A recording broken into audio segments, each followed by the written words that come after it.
Lovely, great. Hello, everybody. Sorry for the slightly tentative start. I'm not entirely sure how long I was standing there looking like a complete muppet until I realised that we were actually live and you could all see me. So it's slightly embarrassing, but thankfully don't think I did anything. I don't think I did anything mortifying. Anyway, we're here, the final one of these. Anyone who's been to previous ones of these will know that I always start by telling you that I was a terrible manager. I, like a lot of people, became a manager because I was good at something else and was thrown into the weird vagaries of people and managing teams without really that much preparation. And these last 4 webinars have been the distillation of everything that I learned through that baptism of fire. I made mistakes so that you don't have to. And just passing on advice and wisdom that I picked up and hints and tips that I've absorbed over the years in order to move from being an awful manager who hated it to someone who's reasonably good at it, I think now, and actually really enjoys it.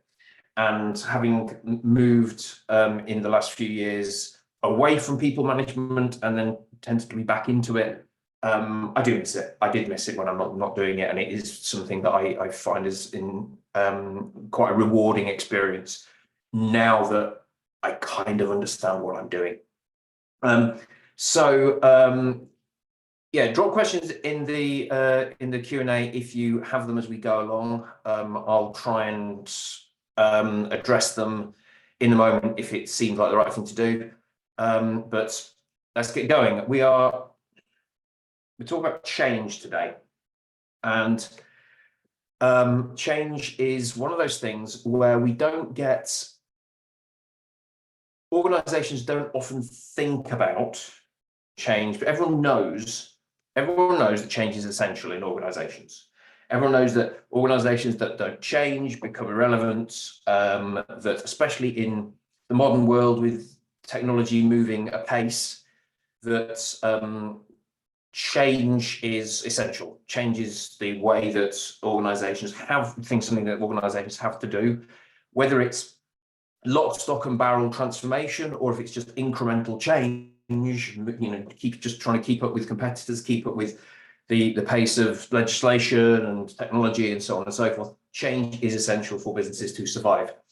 Change is also absolutely terrifying, and everybody hates it. So we have this problem where there is this thing that businesses know that they need to do it, organizations know that they need to do it. It's probably something that you hear constantly within the organizations you're in.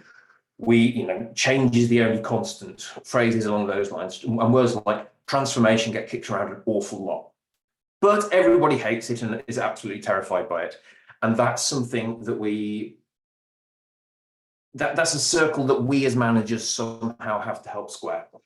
Now, I'd like to just point out, from just going back to one of my sort of main interests around this kind of work, which is around well-being within work, and from a risk management perspective, thinking about ISO 45003, which, for those of you who aren't familiar, is the international standard for psychosocial health and safety at work. It's essentially it's health and safety for mental health.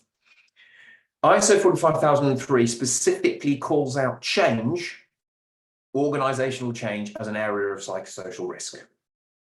So our international standard for mental health and safety at work recognizes that organizational change, and particularly poorly implemented and poorly managed organizational change, is a trigger or a cause of, or a hazard or a risk for poor mental health and overwhelm. And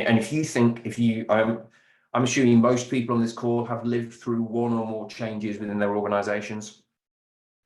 I'm willing to bet that probably the majority of you didn't enjoy that, because change is something that is not always brilliantly managed. And the reason for this is that really organizations don't change.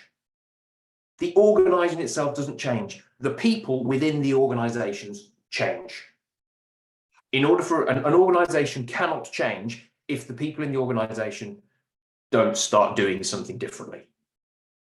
because an organization isn't really an organism and a thing that does stuff, all driven by the people within it. And so if the people within the organization don't successfully adopt changes that the organization is trying to make, then the organization will not successfully change. And an organization trying to force change is trying to force its people to do something that they don't want to do. That is not going to be an environment that's going to work well. So what we're going to do over the next sort of 25 minutes or so is we're going to talk about some tools that organizations use for change management.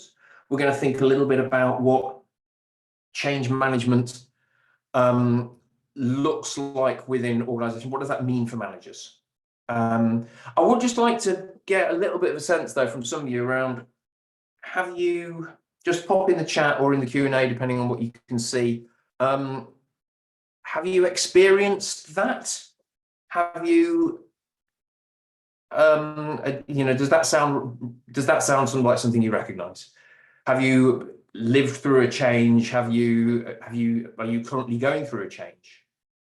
Are you recognizing that sense of people not liking change being difficult?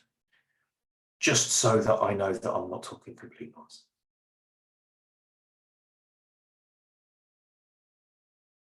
Sometimes we work with half the information. Yeah, it's that's absolutely something. How you communicate as a manager is really, really difficult if you've not got the information. We'll talk about communication a little bit in a minute. But yeah, change is happening constantly in most organizations. I'd agree with that.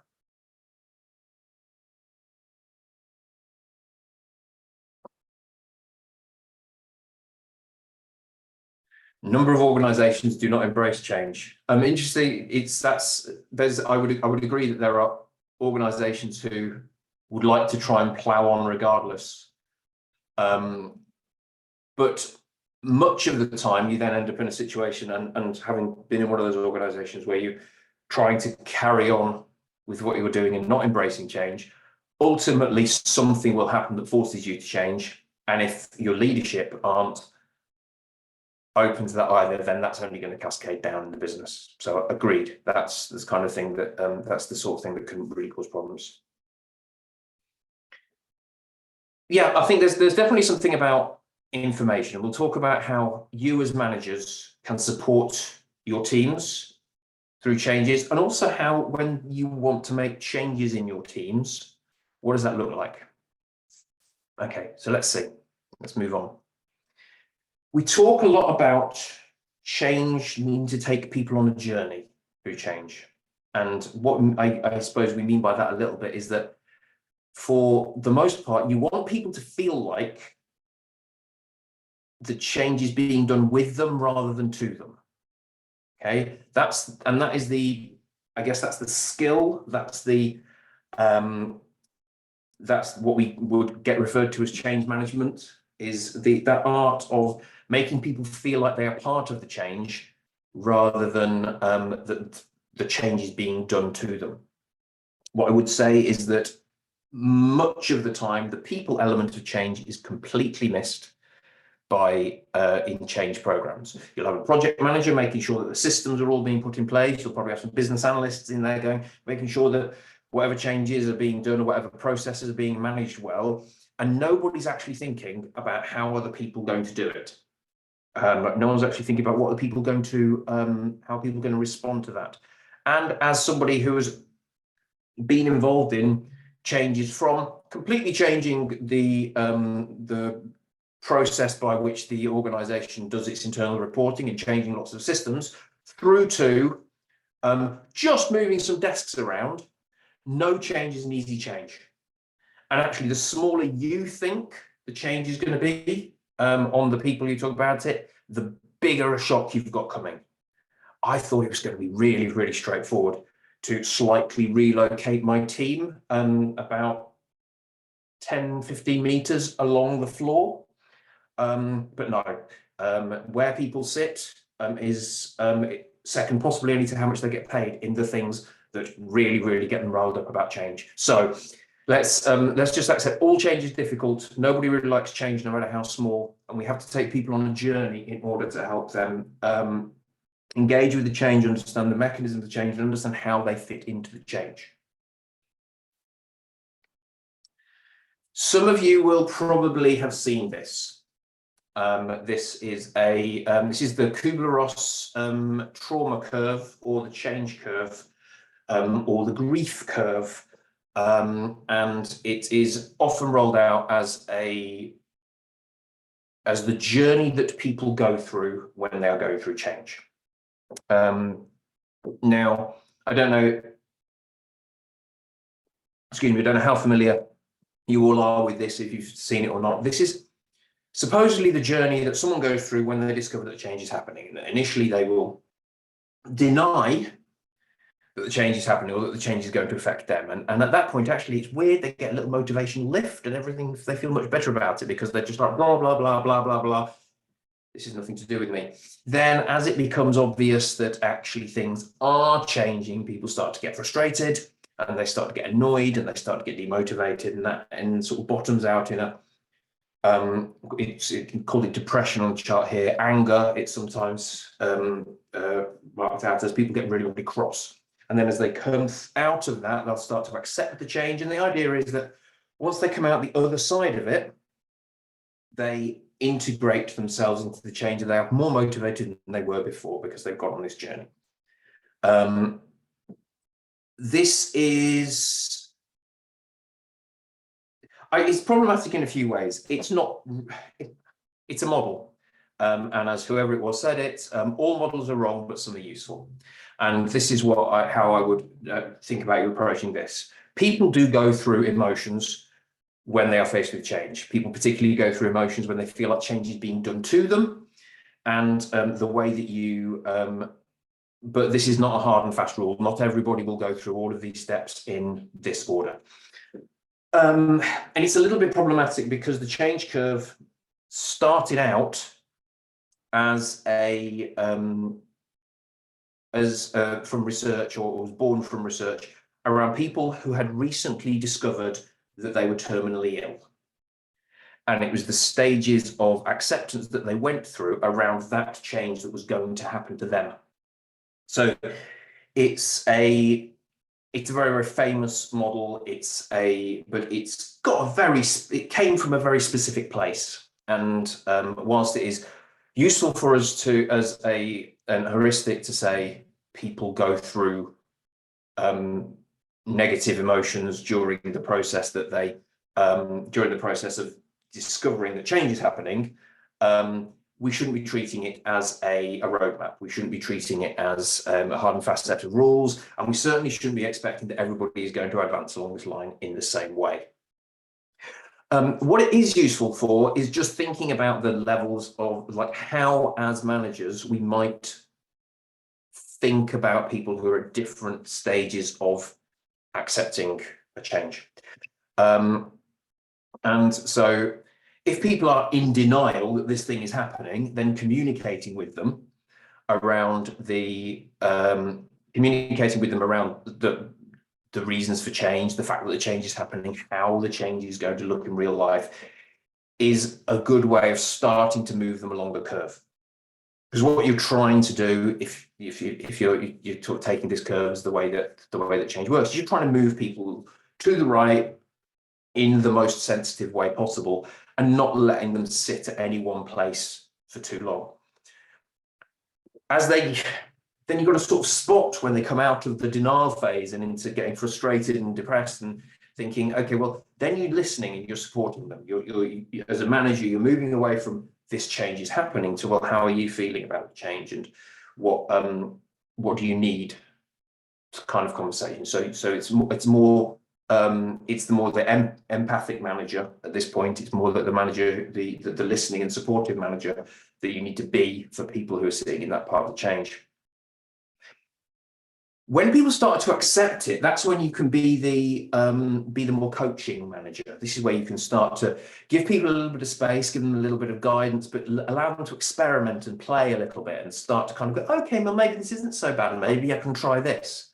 So this is the point at which they're out of that point where they might be feeling actively obstructive to a change, and they're starting to accept it, and you can let them play a little bit, and you can let them start to work things out for themselves. And then when you get to the final bit where actually the change is integrated and changes happen, you can celebrate the changes that have happened through, and you really should always need to do that. So let's be clear. Sometimes a change like this might be a whole bunch of people are being made redundant from an organization. That might be the change that your team is living through. You may lose people through the course of this change. What does need to happen in any change like that, that yes, you can, the hard part and the people who need the support throughout a change like that are the people who are going to be leaving, and the people who it is affecting, in whose jobs and lives are being affected. But you mustn't forget about the people who are still there. And quite often when you see large scale redundancies or layoffs, it's almost like, well, people still got their jobs, so that's enough. And actually, you do need to do something to integrate people back into the organization and have a bit of a survival plan. So you need to treat the people who come out the right side of those kind of changes as carefully as you do the people who come out the wrong side of it. So this is one model that you can use to kind of think about the way that people might be experiencing change. I'm not wild about it, but you see it everywhere, and people will always talk about it. So I think it's important to recognize what it means. It's important to recognize that it has its limits, and all models are wrong. Some of them are useful. Your mileage may vary. I sort of prefer a model called ADKAR, which came from a book called ADKAR, something change, by a guy called Jeff Hyatt. It's quite similar in that it frames the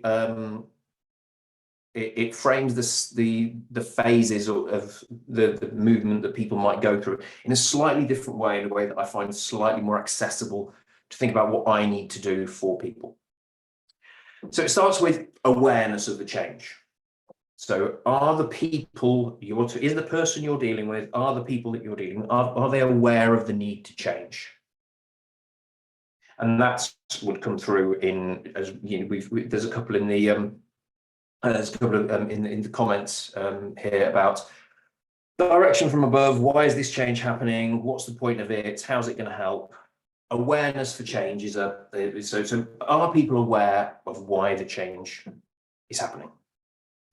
The next stage is desire to change, desire to be a part of this change. So once you've managed to move them through the fact that, are they aware that there are changes that need to happen? Usually that is through communication. It's through information. It's trying to get as much information as you can get as a manager, and then work out how you then share that in a way that enables people to understand that there is a need for change.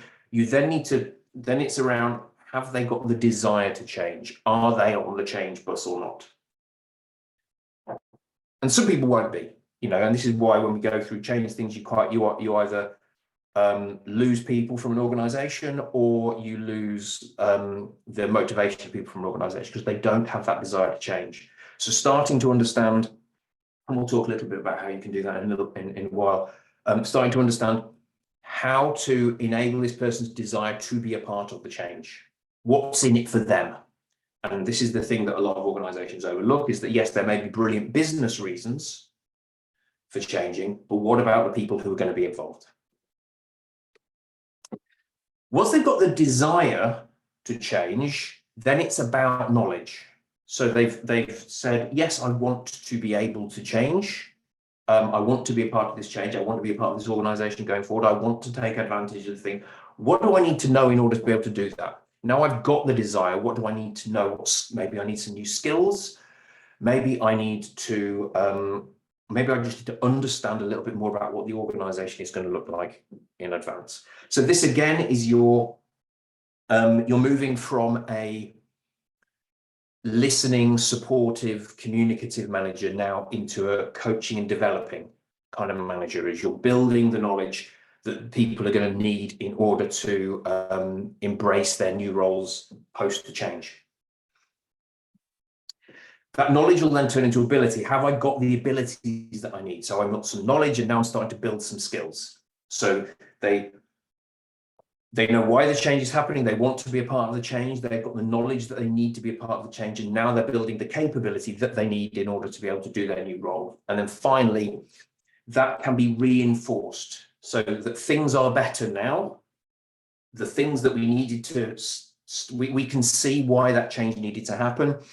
And we are reinforcing the behaviors that we need in order to ensure that the change sticks. Change sticking is a really, it's something that people don't often think about as a part of change programs, ironically, is that we've delivered the change, the project manager signed it off, and now everything's fine, we can go off and do something else. If you haven't landed the change successfully with your people, because organizations don't change, people do, if people go back to doing things the way they used to do them, then the change hasn't succeeded. So that reinforcement piece around, you have made a change, you have been on a journey, and now things are better, and therefore we should continue doing it. That communication piece as a manager needs to continue happening. So there's something around whether that's messaging around, say the changes to do with organizational values. You as a manager remembering to use those the new organizational values rather than the old ones that were on your screensaver for the 15 years previously is going to be important, otherwise that's not going to stick. The reinforcement might be that we use this system now rather than this system, and people who are still trying to do things using the old system, then you need to be reinforcing the change to make sure it sticks. I find this a little bit more approachable as a model. Again, all models are wrong, some of them are useful. I find this more approachable because it feels a little bit less, it feels more actionable. So if you're thinking about on the previous slide, we talked about being in this frustration, depression kind of area here. It's well, their emotion. It's about emotions. It's about what somebody's feeling. But as a manager, it can be quite difficult to understand what it is you need to do about that. So being able to approach that in terms of, do they have the desire to be a part of the change? And how do we help build the desire as part of the change, and giving them and listening to them and understanding why they don't have the desire, and understand what they need in order to get there. It feels like something that I can act on. So if someone's got stuck at, if someone's got the desire, but then they got stuck at knowledge, they don't understand what they need to do in order to, then I can work with that.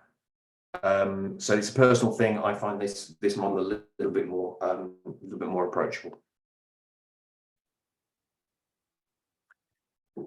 And the other tool that I'm going to introduce you to here is something that that I use. I didn't like it to start with, and in recent times I've started using it a little bit more in order to manage my approach to changes. And it's called force field analysis. There are various versions of this. It's a tool that's quite often used as part of the deployment of lean improvements, process improvements. You will see versions of it. If you Google force field analysis, you will see versions of this that have scoring, numbers, and that was what got in the way of it for me a little bit to start with, because it sort of pretends it's a scientific thing, and you give things scores, and the thing that's got the biggest score is the thing that you concentrate on most, and so on and so forth. I don't really like that because it's a bit arbitrary, but thinking about it as a framework in which you can start to understand the gaps in between the change and where people are at, I find it really, really useful. This is how it works. What you do is you think about all the reasons that the change is happening, and all of the reasons for change and the benefits of the change.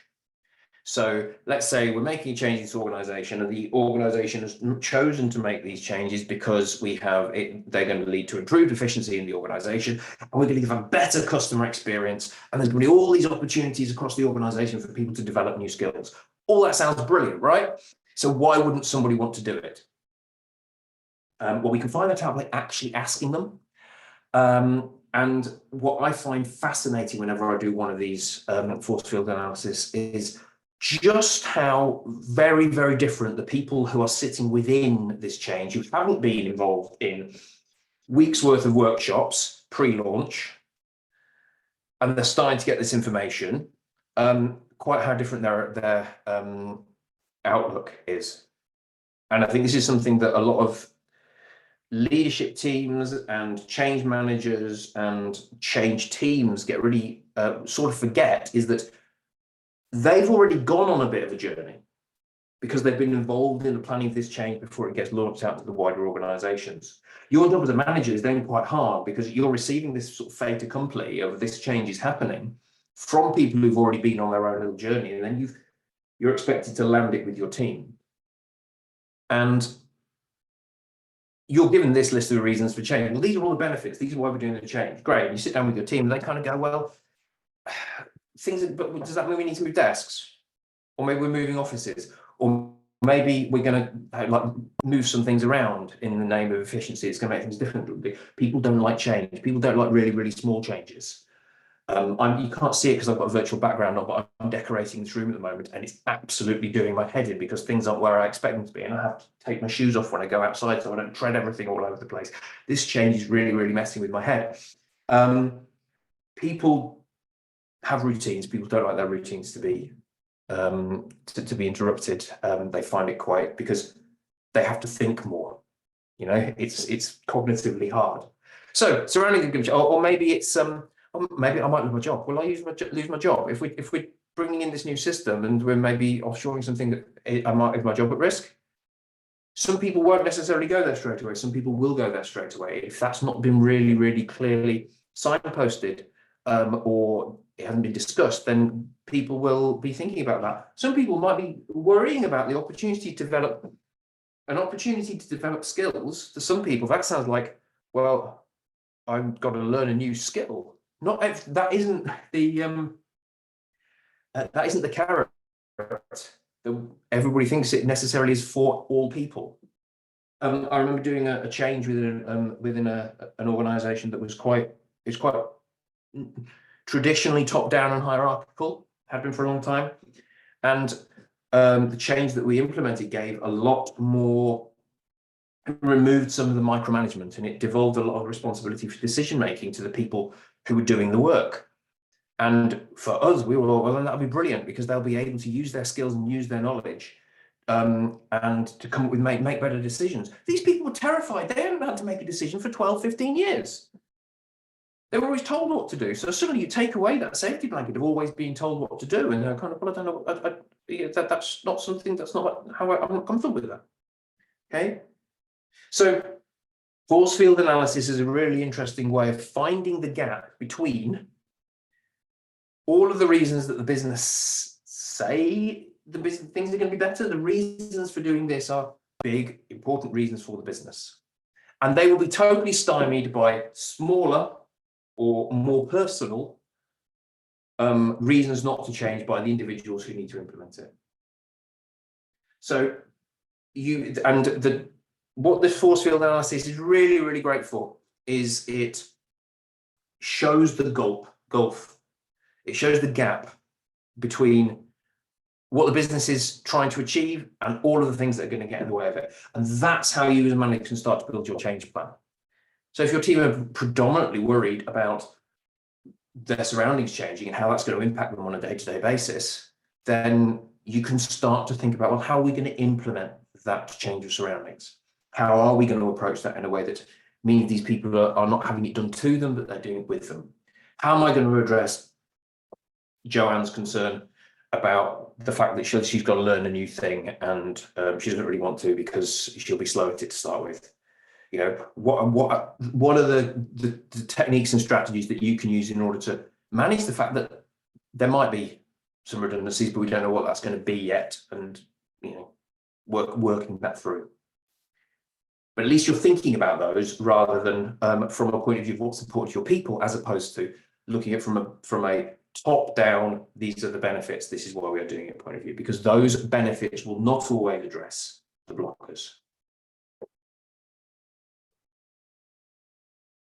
So thinking about your teams and thinking about this idea that your teams need to feel like, if you're doing changes in your team, they can feel as difficult as organizational changes.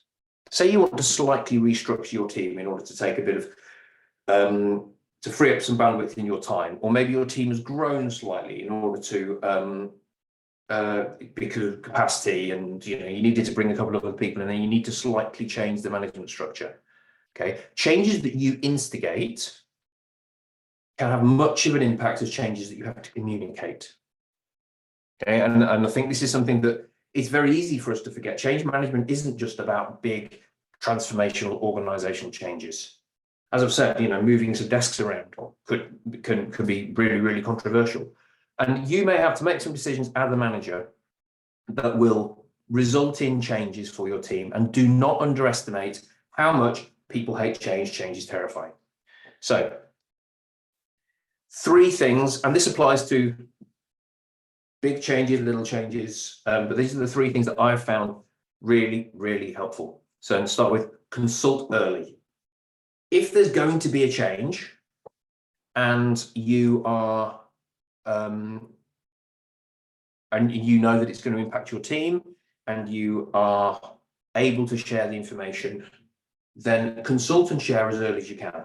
I'm absolutely aware that there will be communication cascades, and there will, for organizational change, embargoes and so on, there'll be some information that you can't share, and that's always difficult if you want to be an authentic open manager. But there is also some things that you can't share sometimes, part of the role. But consult as early as you can. When you know something and you are allowed to share it, make sure you're sharing it so that people aren't hearing it through the grapevine. The worst thing you can do is kind of go, I'm going to wait for the right time to do this. Well, unfortunately, the right time to do it might be after somebody's had a conversation in the canteen about something that's going on, and then your people are starting to ask you questions.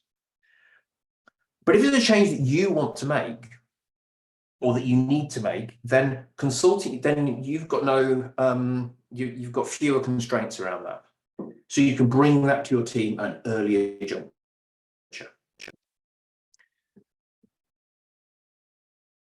You should, as far as you possibly can, I would really recommend presenting, when you do consult with your team, present them with the problems. Present them with the thing that you want to solve rather than with your solution to it. What do I mean by that? I mean, if your challenge is, let's take an example I talked about earlier, you've got the team is going to grow because you've been doing an awesome job as a manager, and more work's coming through the team. You need to increase capacity in the team. So you need to recruit a few people, and therefore you will probably need to think about the management structure within the team. Like maybe you're going to need another line manager because it's capacity on you. Let's take that as an example. Presenting that as the challenge that you are facing, as opposed to there's going to be two new manager roles in the team, and there might be a different solution, and there might be a solution which is a more palatable change to the team, and it might be a solution that you can work with the team to implement, as opposed to coming in and saying you're doing this. It might not be, and that doesn't work. That doesn't always work, and it's not always appropriate to take your problems to the team and asking them to get involved. But if you can, getting them to presenting them with problems rather than implementing solutions gives a much bigger opportunity for those people to feel like they are in control and to feel like they are able to contribute to their working environment. People love being asked what they think. This is why pretty much one of the first things I said when we started doing this the back end of last year is, I don't know, what do you think is your special superpower secret tip? Don't tell anybody of being a manager. People like being asked what they think. So as far as possible, present solutions, present problems, don't implement solutions. Because by bringing people on and getting them into that journey early, then it will become their change as much as it is your change. And finally, try and create advocates. I'm not a big fan of drip feeding information about changes to different people and having some people in your team who know things that other people don't, because I'm never really entirely sure who's speaking to who. But if there are people for whom you know they will be more likely to advocate, have a plan for managing them particularly. So maybe once the change has been announced, then find your advocates and go, okay, what do you think about this? And build them, nurture them as a positive voice within the team, because if you've got change advocates, then they will do a lot of the heavy lifting for you. If you have to carry all of the change and creating all of the positive feeling around the change yourself, it's going to absolutely break you. So find your advocates, find the people who can be relied on to be driving the people's behaviors and mindsets in the direction that it needs to go in order to embrace the change while you're not there. So those would be my 3 pieces of advice for managing a team within its own change or as part of a larger change. Okay, we've gone through quite a lot of stuff there. There's a couple of models there around journeys that people go on as part of a change, and we've talked a little bit about some of the things you can practically do. Are there any questions? I can't make change less terrifying generally, but there are things that we can do in order to make it easier for our people. Yeah, thanks, Tim, for that. Yeah, anybody got any questions? Do please put them into the Q&A. Tim, something that came to my mind was the whole idea of change management through this nudge theory. What were your thoughts about nudge theory, about sort of taking people incrementally on that journey with you? I think you can do that to a degree, but I guess the clue's in the name, in that it's a nudge in the right direction. It's you can make some. So an example of the way that that I would think about using nudges through would be, let's say we've implemented a change in a process that requires people to use a different set of documentation in order to achieve something. I would make sure that I had gone through and removed every single version of the old way of doing it, and made sure that it was really, really easy for people to find a new way of doing it. And maybe, I don't know whether that's everybody gets a shortcut to the new system on their desktop, or everybody gets it's a very, very straightforward find. So then you're changing the default and you're removing friction, which are two nudges that you can put in place. If you make it more difficult for someone to fall back onto their own ways of working, then that would work. That works like that. I think you can ease the path of change through nudges. I don't think you can completely change people's point of view on a change using nudges. Nudges are more around behavior than they are around mindset. So yes, you can use it to implement change. I don't think you can use it to manage change. Okay, great answer, thank you. So we've got a question from Nicholas, and he says, what can be said about planning? We make a plan, we design the steps, and 6 months into the plan, managers and directors do something else, driving everyone nuts. How do we up-manage our managers, or are we really in that weak position of change or die? Great question. Well, I mean, I think if that's happening, and if there's a plan, steps are going, and then 6 months in people start doing something different, then there's probably a different problem. And that's to do with the change management of those people by the people who are driving it. So I think there are some things that you can do. So from a point of view of managing upwards, if managing upwards is something that you feel that you need to do in those situations, then my approach to that would generally be using the feedback model from the last session. So trying to talk those leaders through. The other day you said this, the impact of this was it minimized the messaging that I've been trying to do about change within my team. In future, it would be really helpful if you could remain positive about the change, despite the fact that you're clearly not on board with it, because I've been doing quite a lot of work with my team in order to help mean that the change lands.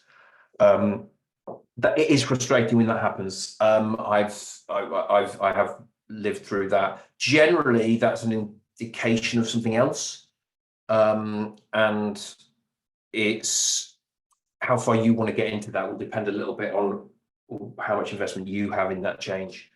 The change or die piece, it's a really great point.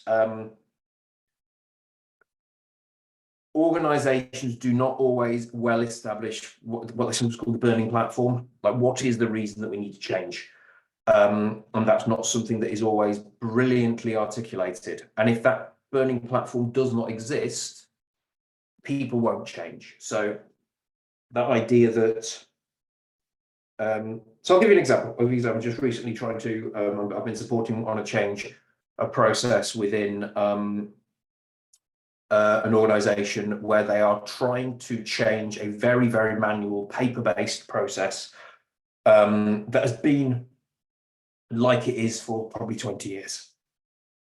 And the bits of paper might change, but the process remains the same. We're trying to digitalize that process because there is literally no way of seeing how effective that process is at the moment without going through and getting all the bits of paper and scanning them and doing stuff. It's really, really hard work. So trying to digitalize it, introduce the digitalized method into one of the workplaces. It worked for a week. The team stopped doing it. Nobody said anything to them. There were no consequences to the fact that they carried on. They've just gone back to what they were doing previously. And there's two parts of that. One is the reason for change. There was none of that. Well, the business understood why they wanted to make the change, but there hadn't really been any consultation around the way the change was done. But also, if someone could go back to doing what they were doing before, then in their heads, there is no reason for the change, especially if no one says anything to them. So from a planning perspective, if people are acting counter to the focus of the change and no one's saying anything about it, then the change itself is going to get called into question. So yeah, I'd be asking that question. Self is like, what's if people aren't living and breathing the change as we're going through it, how confident are we that it's going to stick? It sort of depends on, I mean, you've thrown a couple of questions in today, so I get the impression that you're not the sort of person who's backward and coming forward. I'll be asking the question. Okay, great, thanks. So Tony's asked, completely agrees that the early notification of changes must be part of the process. That, along with consultation with those who may be affected. How is it best to approach those that may wish to frustrate the process rather than accepting that a change is necessary and that this will be of benefit? So I would be, there's a couple of, let me skip back to a model here. I think it's useful to understand where they are here, because people don't. Let's take I have a few fundamental beliefs that really help with a situation like this, which is that no one goes to work to do a bad job, and nobody believes that nobody goes to work to do a bad job, and nobody does things out of, or very few people do things out of spite or malice. Okay, that fundamentally people are good people who want to do a good job.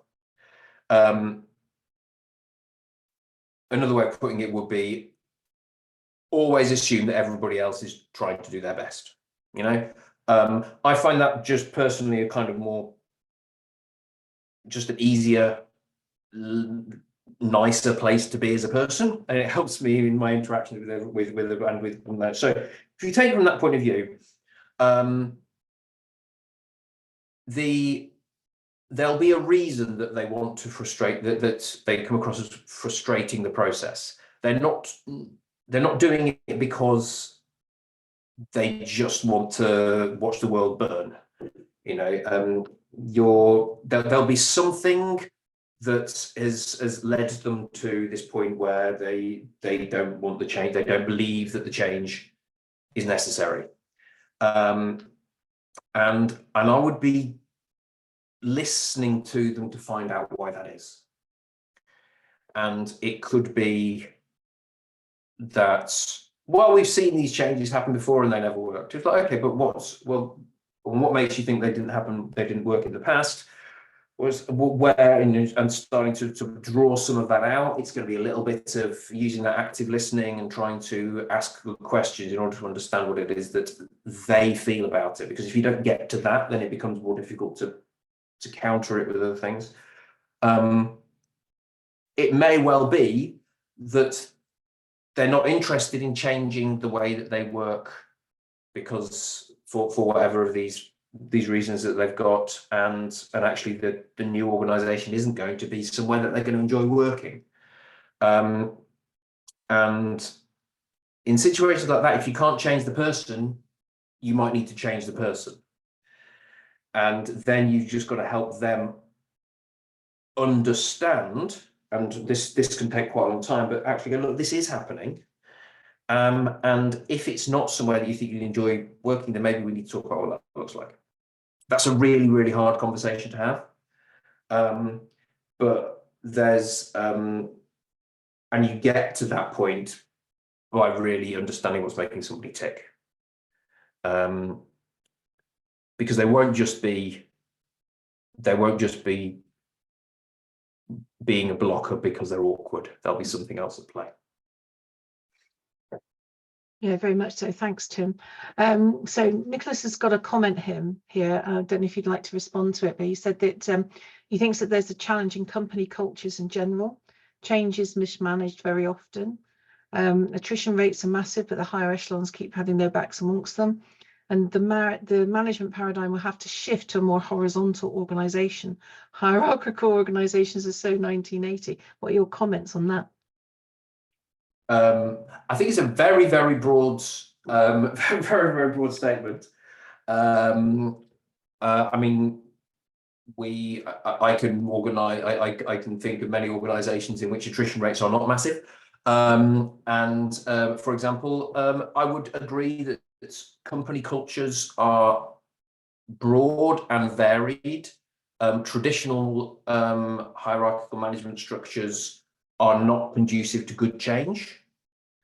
I would also say that I think there's a really, really fascinating guy who I'm connected with on LinkedIn, who posts a lot of stuff about how he believes that company cultures are a direct are directly related to the childhoods of their CEOs. And they kind of play out their unresolved trauma through the company culture of their organizations. So yeah, I'm not disagreeing. But like, people are weird, and business is hard. The bigger a company gets, and the further away leadership get from the people who do the actual work, the more difficult management comes. There's a certain amount of acceptance, I think, in our roles as managers, are going, well, you know, we don't get necessarily to be we don't get to change that very often. You know, I'm in a nice situation where I can influence company cultures occasionally through the change work that I do. But as someone who's in an organization, managing a team, I can contribute to it, but I can't necessarily influence it higher up. At which point it's kind of like, I can either make it the best I can for my people, or, you know, maybe I need to go and find something else to do. But yes, company culture will affect how well change is managed. 100%. Yeah, great. Thank you. And Nicholas has said thank you. Valid points that you've made there. So that's good. Any other questions before we finish for this afternoon? Type them into the Q&A if you've got anything. Oh, yeah, something's come in.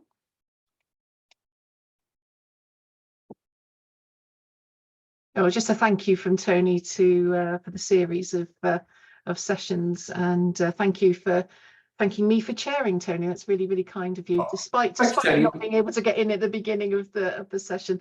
So You're very welcome. I hope they've been useful. Thank you. yeah, so I think we'll end it there. Then there's no other questions for this afternoon. Thank you so much for joining us, Tim. It's been an amazing series of 4 sessions on management skills.